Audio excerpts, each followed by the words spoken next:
gars, c'est reparti pour un tour? Et ouais, 3 semaines de fou encore. D'ailleurs, en parlant de foufou, il va falloir faire attention. Pourquoi? Hier, je suis parti voir le responsable de la sécurité ASO qui m'a dit ça. Qu'est-ce qui est le plus irritant pour un coureur? Alors justement pour un coureur, en fait, ce qui est gênant, c'est d'être gêné dans l'effort. Quand tu es en train de faire du vélo, quand tu es en train de monter un col, c'est un effort qui est dur, qui est physique, qui demande de la concentration. Et du coup, si quelqu'un te bouscule, te jette de l'eau, voilà, ça te fait de mauvaise humeur, tu es déconcentré, tu peux tomber, tu peux perdre l'équilibre. Donc voilà, il faut respecter les coureurs. Quand les joueurs d'équipe de France de foot, voilà, ils sont en train de jouer au ballon, il n'y a pas quelqu'un qui leur tape dans le dos ou qui leur jette de l'eau dessus. Donc c'est pareil pour les coureurs du Tour de France. Il faut les respecter. Okay. Quelles seraient vos 3 règles à conseiller au public? Alors les 3 règles qu'on peut conseiller au public, la première c'est de bien rester sur les bas-côtés, à droite ou à gauche, de tenir les enfants par la main, ça c'est très important, et de ne jamais traverser la chaussée entre les véhicules, c'est le plus important. Ok, merci.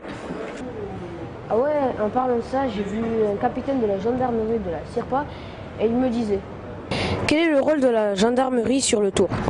Alors, le rôle de la gendarmerie il repose sur plusieurs métiers, mais le premier métier, notre premier travail, c'est la sécurité du Tour. En fait, toute la caravane, ce que l'on appelle la bulle qui tourne autour du Tour de France, on va la sécuriser, donc on l'encadre. Il y a un véhicule gendarmerie devant. Tu as toute la caravane, les coureurs, les véhicules suiveurs, et tu as un véhicule gendarmerie qui ferme. Donc l'axe est complètement privatisé par la gendarmerie. Et puis après, il y a un deuxième travail. Là, on va plus communiquer sur cette sécurité. On va prévenir en amont les spectateurs de tous les dangers qu'ils risquent en traversant devant les véhicules. Et puis notre troisième, c'est de recruter les futurs gendarmes, les gendarmes de demain. Quel est l'effectif moyen par étape?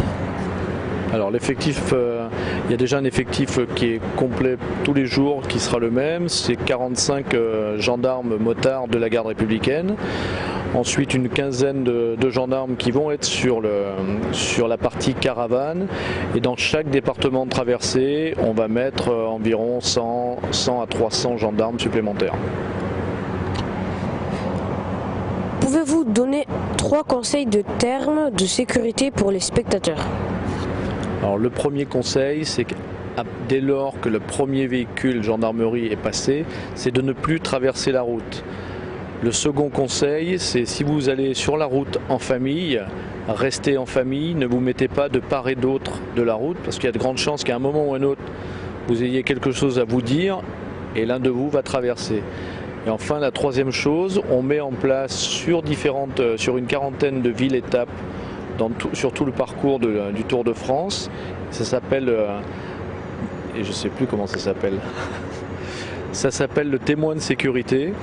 Et ce témoin de sécurité, en fait, on va vous donner ça fait 20 à 30 cm de haut et ça vous permet de faire une sorte de chaîne humaine qui interdit aux gens de traverser.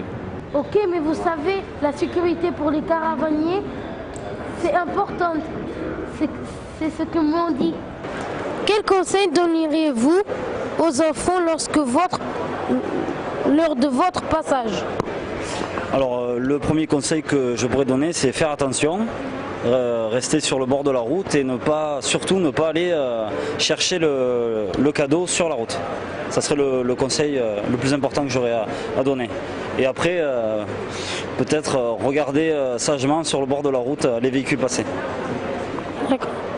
Quels sont les incidents les plus fréquents? Les incidents les plus fréquents, oui, ça va être les cadeaux qui vont revenir sur la route et justement les enfants qui vont venir les récupérer. Donc c'est un danger pour eux et un danger pour le chauffeur aussi également. Avez-vous vous-même certaines règles à respecter? Oui, on a plusieurs règles. Déjà, des règles par rapport à la conduite, des règles aussi par rapport à tout ce qui est alcool, au niveau aussi des stupéfiants, des règles basiques également au niveau crème solaire, voilà, des règles de vie. Voilà. D'accord, merci. Ça doit être un sacré boulot caravanier quand même, hein? Mais dans tout ça, les coureurs et les directeurs sportifs, qu'est-ce qu'ils en pensent eux ? C'est le danger du cyclisme, c'est aussi sa force, c'est la proximité du public par rapport aux athlètes. Et donc la ferveur du public fait que les adultes, les enfants ont à un moment donné envie de toucher le coureur. Et ça c'est très dangereux, notamment sur les parties de la route où ça roule très très vite. Voilà, donc c'est aussi les photographes à un moment donné qui ne se rendent pas compte de la distance des coureurs. Ne pas trop abuser des boissons alcoolisées quand on est dans les étapes de montagne et qu'on attend le passage du tour, entre autres. Parce qu'après on est moins lucide par rapport à ce qui se passe. Et puis faire attention aussi avec les appareils photo et les caméscopes et autres. C'est de plus en plus dangereux parce que c'est pas parce qu'on tend une caméra que le coureur, lui, il est à hauteur de caméra. Lui, le coureur prend la caméra de pleine face. Donc c'est extrêmement dangereux. C'est les gens qui courent qui courent à côté des coureurs. Ça pour nous c'est dangereux et bon, c'est chiant. Eh bien, il y en a des choses à retenir pour la sécurité. J'espère que les gens s'en souviendront. Et oui, en tout cas, chers téléspectateurs, retrouvez-nous dès demain pour la première émission du Tour des Pitchounes.